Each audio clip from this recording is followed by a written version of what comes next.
오늘 말씀을 이렇게 쭉 읽고 묵상하면서 이게 호기심이 좀 발동해가지고요. 도대체 다윗이 드린 이러한 예물을 이런 것들은 도대체 얼마나 할까?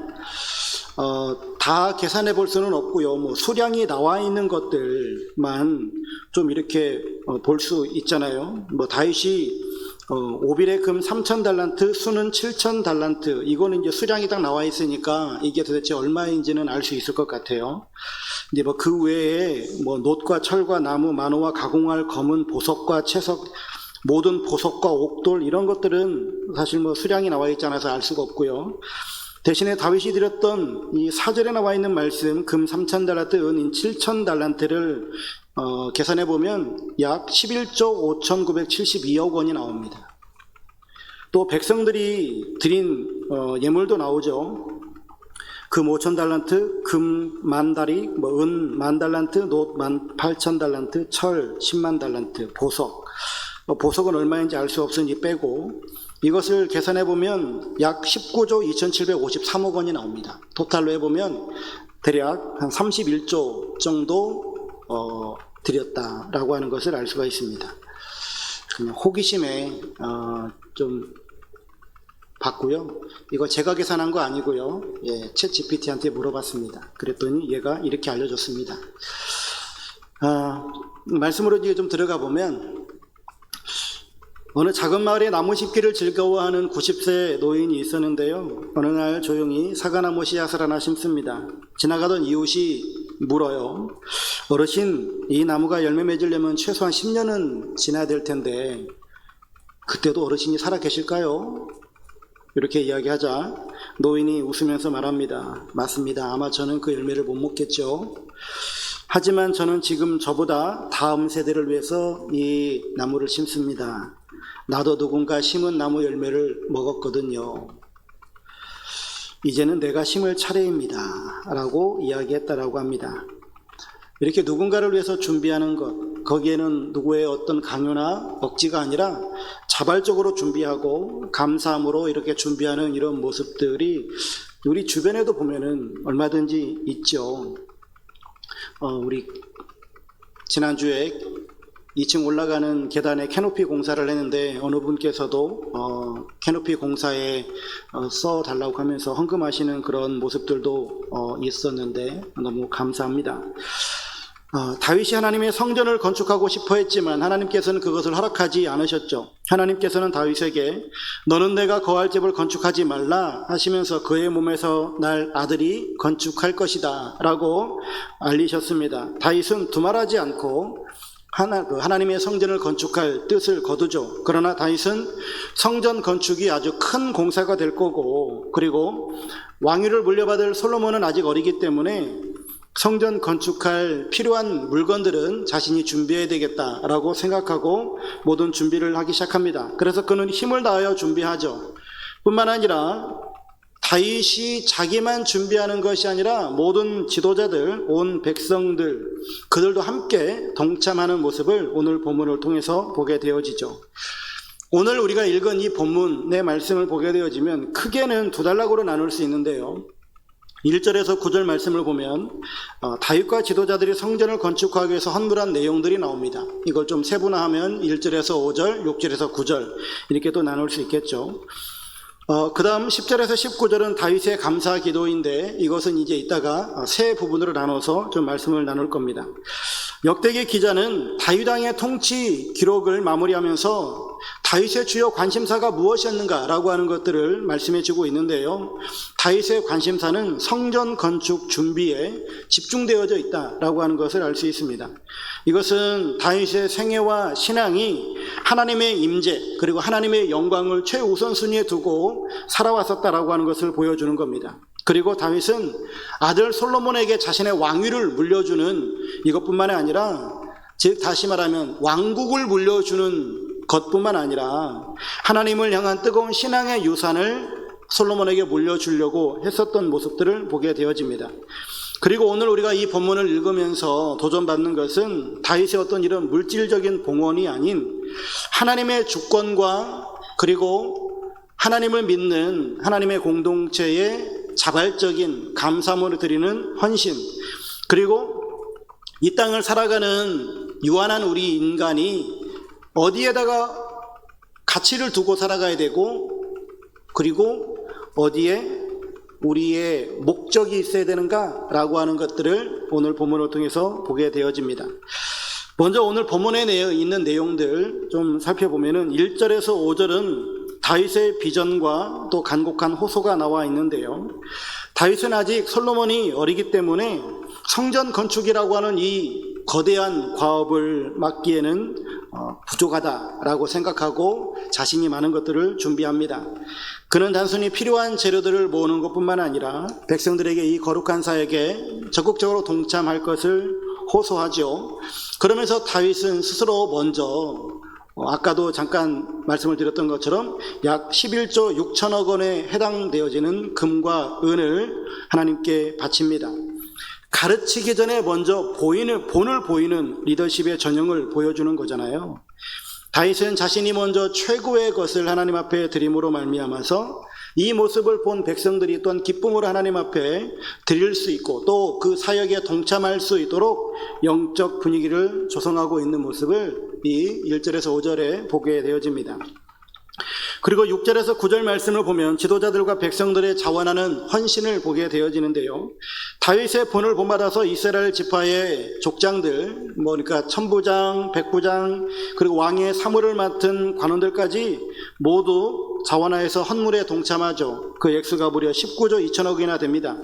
중요한 것은 9절 말씀을 보면 백성들은 자원하여 드렸으므로 기뻐하였으니 곧 그들이 성심으로 여호와께 자원하여 드렸으므로 다윗 왕도 심히 기뻐하니라 라고 하는 이 말씀인데, 여기에서 성심으로 여호와께 자원하여 드렸으므로에 주목하게 되어지면 겉으로만 드리는 것이 아니라 그들은 마음 중심에서 우러나오는 순수한 헌신을 하고 있다라고 하는 것을 알게 되어집니다.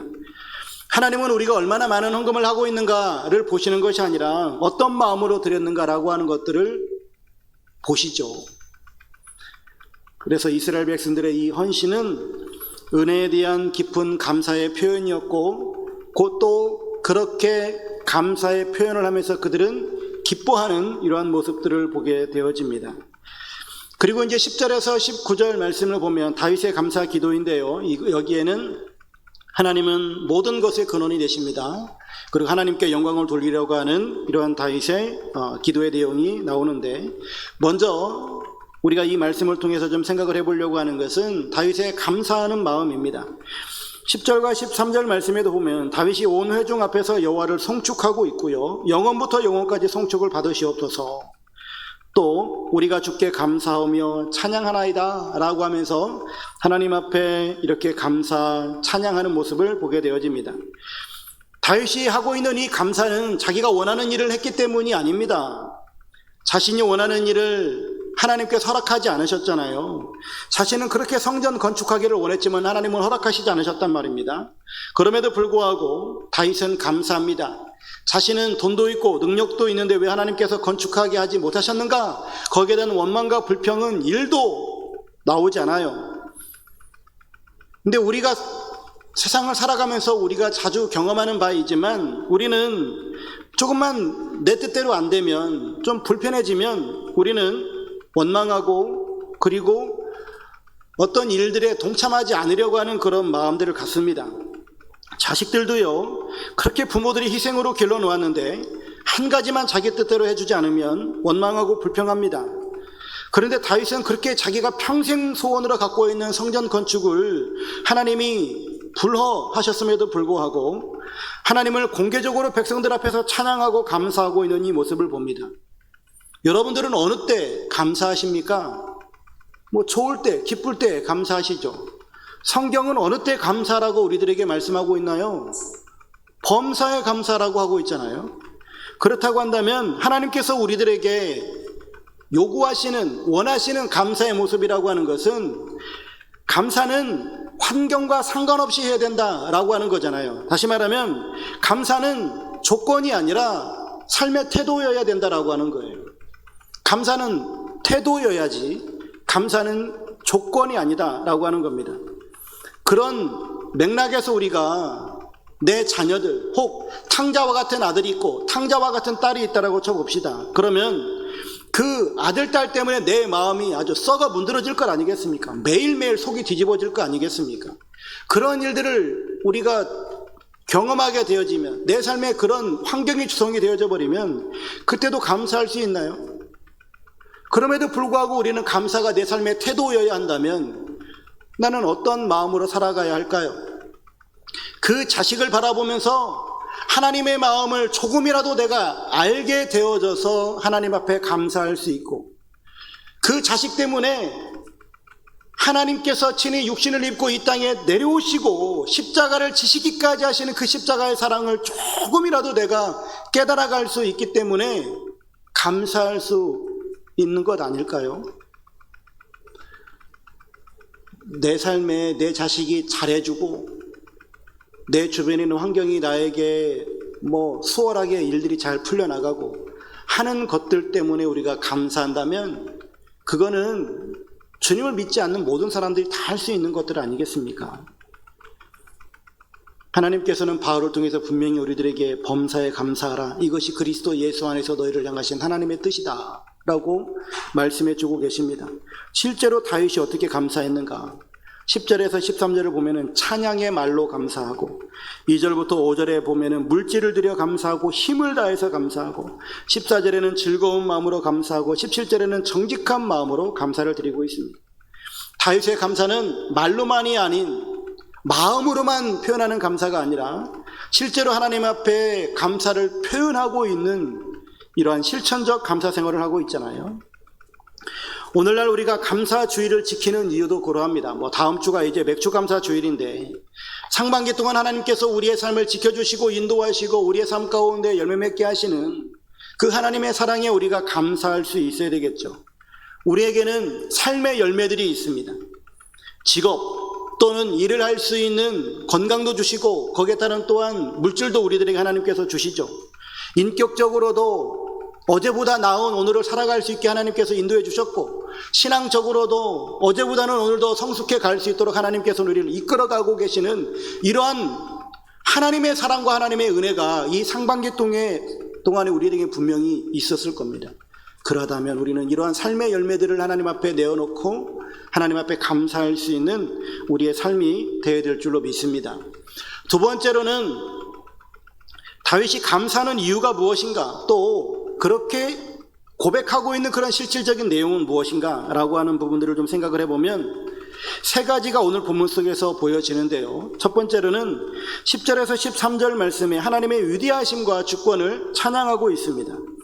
다윗은 우리 조상 이스라엘의 하나님 여호와여, 주는 영원부터 영원까지 송축을 받으시옵소서 10절에 기도하면서 하나님의 영원하심을 찬양합니다. 그리고 하나님이 어떤 분인지를 고백하는데 11절 보면 천지에 있는 것이 다 주의 것이로소이다. 여호와여, 주권도 주께 속하였사오니 주는 높으사 만물의 머리이심이니이다 라고 고백하면서 하나님의 절대 주권과 위대하심을 선포합니다. 또 12절에도 보면 부와 귀가 주께로 말미암고 또 주는 만물의 주제 되심과 모든 사람을 크게 하심과 강하게 하심이 주의 손에 있나이다 라고 고백합니다. 즉 인간의 모든 성공, 번영, 이 모든 것이 다 하나님의 은혜이고 하나님의 주권임을 고백하고 있는 거죠. 다윗은 모든 것의 주인은 하나님이십니다. 모든 소유권과 지배권이 다 하나님 앞에 있습니다. 부귀와 권세와 능력도 다 하나님의 것인데 그 모든 것들을 나에게 맡겨주셨습니다 라고 고백하고 있는 거예요. 다윗은 하나님을 이런 하나님으로 믿었기 때문에 어떤 상황, 어떤 처지에서도 감사하는 마음을 가지고 살 수 있었다라고 하는 것이죠. 사실 다윗의 이런 신앙 고백은 다윗이 탁월한 신앙을 가져서 다윗만 고백하는 바가 아니에요. 우리들도 세상을 살아가면서 이 하나님의 주권에 대해서 늘 고백하며 살아갑니다. 그렇기 때문에 우리도 또한 하나님께서 나에게 맡겨주신 것, 이 하나님의 이 사랑에 감사해서 하나님 앞에 우리의 모든 것들을 드리려고 합니다. 그런데 이 드림이 우리에게 부담이 아니라 하나님 앞에 우리가 누릴 수 있는 특권으로 여기고 드릴 수 있는 사람이 있습니다. 그러니까 하나님 앞에 드리면서 부담을 가지고 드리는 사람이 있는가 하면 드릴 수 있는 이 특권을 부여받은 것에 대한 감사하는 사람도 있다라고 하는 거예요. 그래서 내 것이 아닌 하나님께서 나에게 맡겨주신 것을 드리기에 아낌없이 더 자원하여서 우리는 드릴 수 있는 것이죠. 이것은 비단 재정적인 물질에 관한 헌신만이 아니라 우리의 시간, 우리의 재능, 또 우리의 마음, 이 전부를 하나님 앞에 드릴 수 있는 거겠죠. 이게 바로 하나님의 주권을 인정하는 신앙을 가질 때만 나올 수 있는 삶의 방향성일 겁니다. 두 번째로는 14절에서 16절에 보게 되어지면 하나님은 위대하시고 하나님이 모든 만물의 왕이십니다 라고 하는 것을 고백했다면, 그러면 그 하나님 앞에 서 있는 나는 누구인가? 나의 나됨은 무엇인가? 라고 하는 것을 또한 다윗이 고백하는데, 다윗은 14절 하반절에 보면 모든 것이 주께로 말미암아 싸우니 우리가 주의 손에서 받은 것으로 주께 드렸을 뿐이니이다 라고 고백하잖아요. 다윗은 자신이 하나님께로부터 받은 것을 드렸다라고 고백합니다. 청지기인 것을 고백하는 거죠. 하나님께서 하나님의 것을 자신에게 위탁하셨고 하나님께서 위탁하신 그것을 하나님 앞에 드리고 있음을 고백하는 겁니다.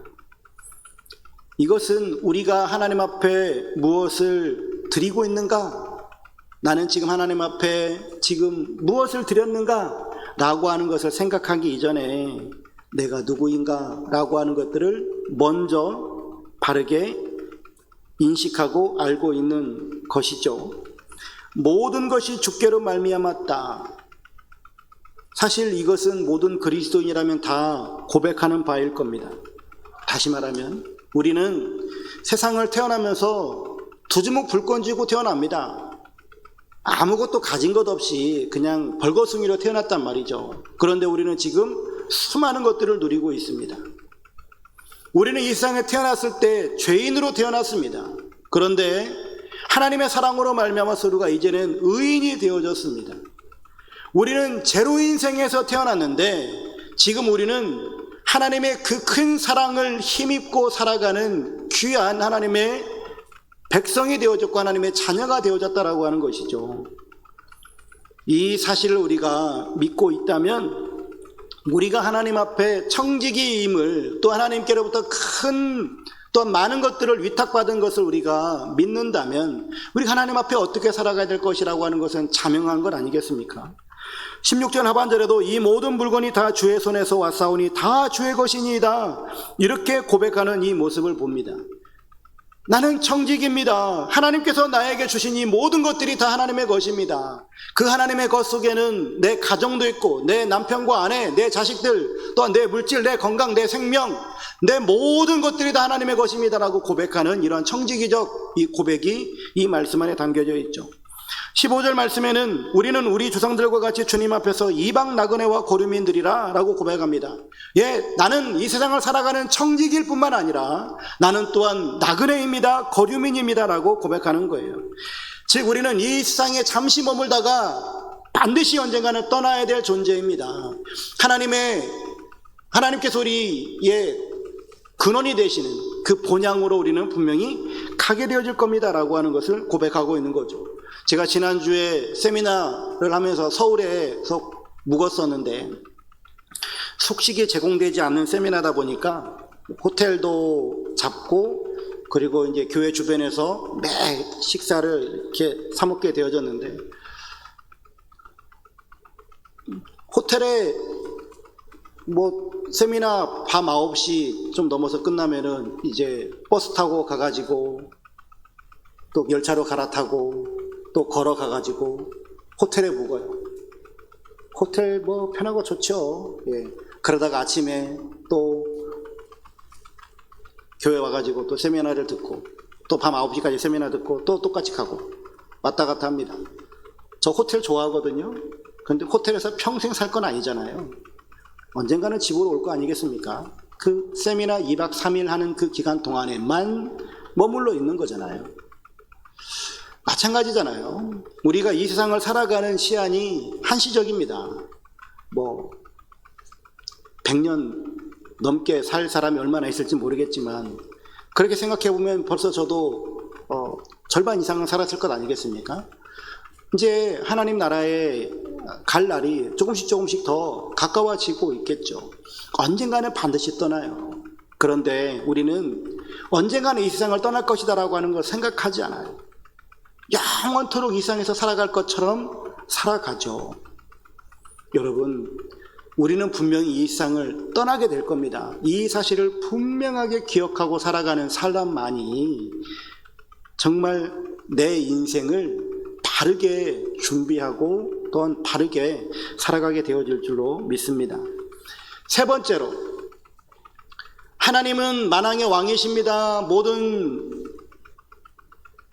주권을 가지신 하나님이십니다. 나는 이 세상의 청지기입니다. 나는 나그네입니다. 라고 고백한단 말이에요. 그럼 나는 나그네이고 나는 청지기인데 하나님을 우러러보니만 하나님은 만왕의 왕이시고, 근데 그 하나님이 어떤 하나님이신가에 대한 고백이 또한 다윗에게 있습니다. 16절에는 우리 하나님 여호와여, 17절에는 나의 하나님이여 라고 고백하는 이 다윗의 신앙이 여기에 담겨져 있습니다. 하나님이 무서운 하나님이 아니라 우리 하나님이고 나의 하나님이라고 하는 거예요. 나하고 정말 친밀한 관계를 맺어가고 계시는 하나님이라고 하는 이 사실을 다윗은 지금 고백하고 있는 겁니다. 우리에게 하나님은 어떤 분이십니까? 우리 아버지가 되시잖아요. 우리를 정말로 사랑하시는 아버지이시잖아요. 그 아버지 되시는 하나님을 믿고 있는 우리에게 생명을 주시고 구원을 주시고 천국을 주시고 우리를 보호해 주시고 인도해 주시고 우리의 기도에 응답해 주시고 우리를 용서해 주시고 우리를 이 세상에서 승리케 하시는 그 하나님, 나의 하나님이시고 나의 아버지가 되시는 그 하나님을 우리는 지금 믿고 살아가고 있는 것 아니겠습니까? 이렇게 하나님 앞에 이런 신앙 고백을 하고 있으니 다윗은 늘 하나님을 감사할 수밖에 없고 그러한 성전 건축을 하고자 하는 그런 마음을 가질 수밖에 없고 성전 건축을 허락하지 않으심에도 불구하고 감사하고 그래서 성전 건축을 할 내 아들을 위해서 많은 것을 준비하고 하나님 앞에 드리는 이런 삶의 이런 모습들이 결과물들이 나올 수밖에 없었다라고 하는 것이죠. 이런 다윗의 신앙생활을 보면서 우리가 세 번째로 생각을 해보려고 하고 있는 것은 우리의 결단입니다. 그럼 나는 어떻게 살아가야 될 것인가? 첫 번째로 생각해 보려고 하는 것은요, 현 시대를 보면 소위 황금만능주의 시대이고 물질주의 시대 아니겠습니까? 물질만능주의가 팽배한 시대 속에 살고 있습니다. 돈이 인생의 성공과 행복을 좌우한다라고 해도 이상하지 않을 만큼 그런 가치관을 가지고 살아가요. OECD에 있는 수많은 나라들을 조사했는데 당신의 제1 가치가 무엇입니까? 다 다른 나라들은 가족인데 우리나라는 물질이라고 해놨어요. 돈이라고 해놨잖아요. 한국 사회는 돈이 최고예요. 가족보다 돈이 우선이잖아요. 이런 한국 사회에 살고 있어요. 내 소유, 내 통장의 잔고를 늘리는 것이 인생 목표가 되어져 있는 이런 시대 속에 우리는 지금 살고 있습니다.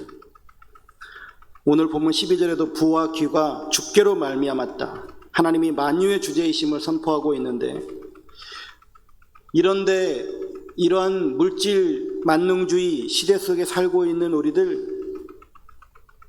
우리가 하나님 앞에 이 다윗의 신앙의 모습을 보면서 우리는 어떻게 살아가야 될 것인가? 우리가 하나님 앞에 헌금을 드리고 물질을 드리는 것이 하나님이 돈이 없어서가 아니라 모든 만물이 다 하나님의 것인데 우리가 하나님께서 나에게 허락하신 이 물질을 드림으로 인해서 물질의 주인이 하나님이신 것을 인정하고 우리 마음이 하나님께 있음을 또한 하나님 앞에 우리의 사랑을 고백하는 표현이자 또한 순종의 표시인 줄로 믿습니다. 우리가 가진 모든 것, 우리의 재능과 시간, 물질, 심지어는 우리의 육신까지도 하나님의 영광을 위해서 사용할 때 우리는 진정한 청지기적 사명을 감당하며 살아가게 되어질 줄로 믿습니다. 돈을 사랑함이 일만하게 뿌리가 되는 이 시대에 우리의 소유를 영원한 가치를 위해서 투자하고 헌신할 수 있는 삶이 되었으면 좋겠습니다. 두 번째로는요,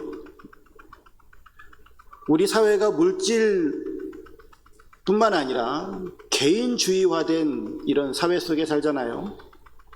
한국 사회가 과거에는 제가 어렸을 때만 해도 소위 마을 단위의 그런 삶을 살았단 말이죠. 이런 도시화가, 물론 그때도 도시화가 조금은 됐었겠지만 그때는 그래도 소위 자식을 키울 때 부모가 자식을 키우기도 하지만 마을이 키운다라고 할 정도로 마을에서의 그런 공동체성이 대단히 중요했었던 때가 있었는데, 지금은 극도로 개인주의화 되어져 버린 이런 시대 속에 살고 있습니다. 근데 오늘 본문 속에 보게 되어지면 하나님의 성전을 건축하는 데 있어서 다윗왕 한 사람 또 어떤 소수의 누군가가 아니라 모든 백성들이 다 한마음 협력해서 하나님의 전을 건축하기 위한 준비 작업을 하고 있는 모습을 봅니다. 바로 우리가 이런 모습들을 바라보면서 이 공동체성을 우리가 회복할 수 있어야 되겠다라고 하는 겁니다. 교회가 교회되기 위해서는 각 개인들의 신앙생활도 물론 중요하겠지만 더 중요한 것은 바로 공동체성을 확립하는 것입니다.